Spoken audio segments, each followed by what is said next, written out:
الحمد للہ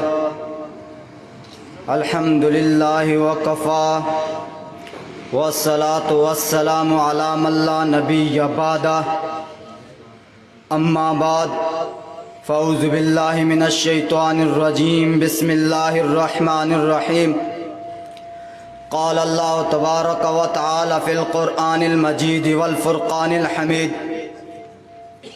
وَلَقَدْ مَكَّنَّاكُمْ فِي الْأَرْضِ وَجَعَلْنَا لَكُمْ فِيهَا مَعَائِشَ صدقت یا رب العالمین۔ ہر سمت مچلتی کرنوں نے افسون شب غم توڑ دیا، ہر سمت مچلتی کرنوں نے افسون شب غم توڑ دیا، اب جاگ اٹھے ہیں دیوانے دنیا کو جگا کر دم لیں گے۔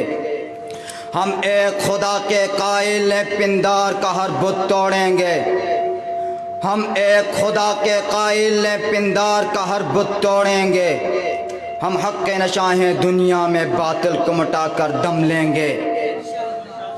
یہ سبز ہلالی پرچم ہے ہر حال میں یہ لہرائے گا، یہ سبز ہلالی پرچم ہے ہر حال میں یہ لہرائے گا، یہ نغمہ ہے آزادی کا دنیا کو سنا کر دم لیں گے۔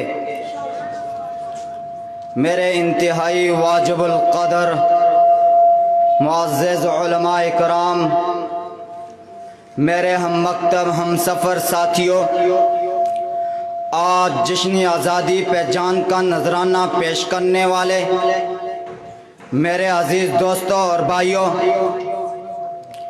آج میرا موضوع کہ پاکستان کا مطلب کیا اس کے عنوان سے معنون ہے۔ سامعین ذی وقار، آج شمسی اعتبار سے 14 اگست کا دن ہے اور قمری اعتبار سے محرم الحرام کا مہینہ ہے۔ 14 اگست ہمارے لیے ایک یادگار دن ہے۔ 14 اگست عروج، بلندی اور بلڈنگ کا اوپر کا حصہ ہے۔ بلڈنگ صرف اوپر سے جو نظر آتی ہے وہ نہیں ہوتی، بلکہ اس کے نیچے بنیادیں بھی ہوتی ہیں۔ کسی بنیاد کے اوپر بلڈنگ کھڑی ہوتی ہے۔ 14 اگست کو پاکستان معرض وجود میں آیا نظریے کی بنیاد پر۔ یہ ایسا نہیں ہے کہ بس اٹھ کے کھڑے ہوئے تو پاکستان بن گیا، بلکہ اس کے پیچھے 2 صدیوں کی محنت ہے، 2 صدیوں کی بنیاد ہے۔ اب ہم جس مدرسے میں بیٹھے ہیں یہ اوپر سے سب کو نظر آتا ہے، لیکن اس کی بنیاد ہمیں نظر نہیں آتی۔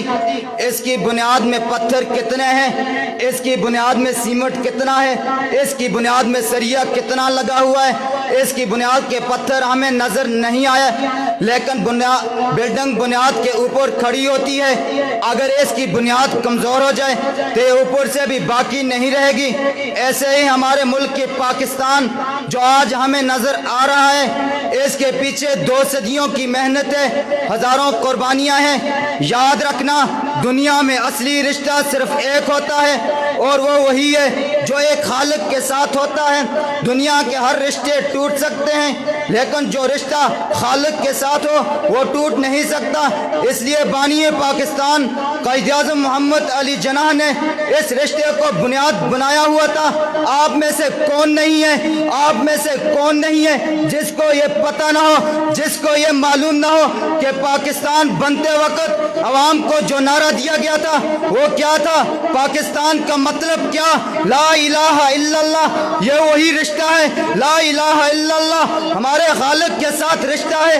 اس رشتے کا واسطہ دیا گیا تھا، اس رشتے کو سامنے لایا گیا تھا کہ لا الہ الا اللہ ہمارا خالق ایک ہے، ہمارا مالک ایک ہے۔ اس وقت قربانیاں دینے والوں نے اپنی قومیت کو پس پش ڈال دیا تھا، لا الہ الا اللہ کو سامنے لائے تھے۔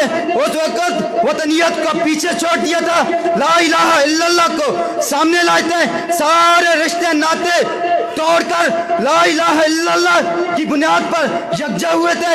یہ جو تحریک چلی تھی 1-2-4 دن کی بات نہیں، ہم 2-4 دن کوئی کام کرتے ہیں اکتا جاتے ہیں۔ میں آج سلام پیش کرتا ہوں ان روحوں کو میں آج ان کے لیے اللہ کے ہاں درجات کی بلندی کی دعائیں کرتا ہوں جنہوں نے اپنے خون کو پاکستان کی بنیادوں میں شامل کیا، جنہوں نے اپنی عزتوں کو پاکستان کی بنیادوں میں شامل کیا۔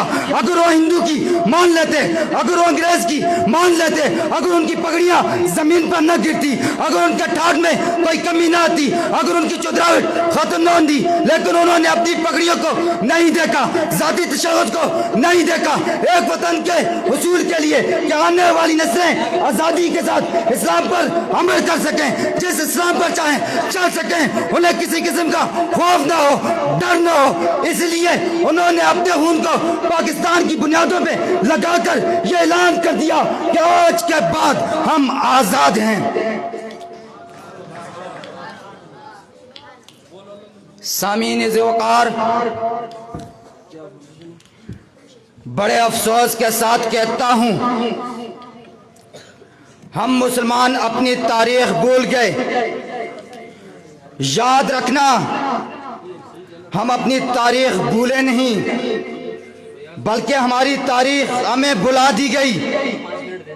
میں آج پورے علاقے میں علی وجہ البصیرت کہہ رہا ہوں، جہاں اس نوجوان کو کھڑا کر جس نے آج اپنے موٹر سائیکل پر بڑا جھنڈا لگایا ہوا ہے، جہاں اس گاڑی والے کو کھڑا کر جس آج اپنی گاڑی پہ بڑا جھنڈا لگایا ہوا ہے، اس کی گاڑی میں آج ملی نغمے بھی بجتے ہوں گے، میرا پاکستان تیرا پاکستان بھی کہتا ہوگا۔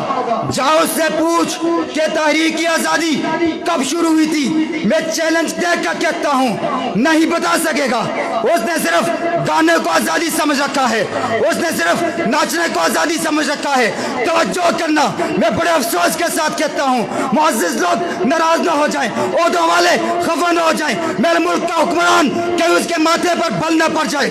جب فقیر اس سے سوال کرے، جب فقیر اس سے کچھ پوچھنا چاہے کہ بتا اسلامی تاریخ میں کوئی ایک واقعہ ہو، بتا کہ مسلمان نے گانے گائے ہوں، مسلمان نے گیت گائی ہو، مسلمان نے شعر و شاعری کی ہو، تو دشمن نے ملک آزاد کر کے پیش کر دیا ہو۔ ملک گانوں سے آزاد نہیں ہوتے، ملک شعر و شاعری سے آزاد نہیں ہوتے۔ اگر ملک گیتوں سے آزاد ہوتے ہوں، اگر ملک شعر و شاعری سے آزاد ہوتے ہوں، تو عربوں سے بڑھ کر اس دھرتی پہ بڑا شاعر کوئی نہیں تھا۔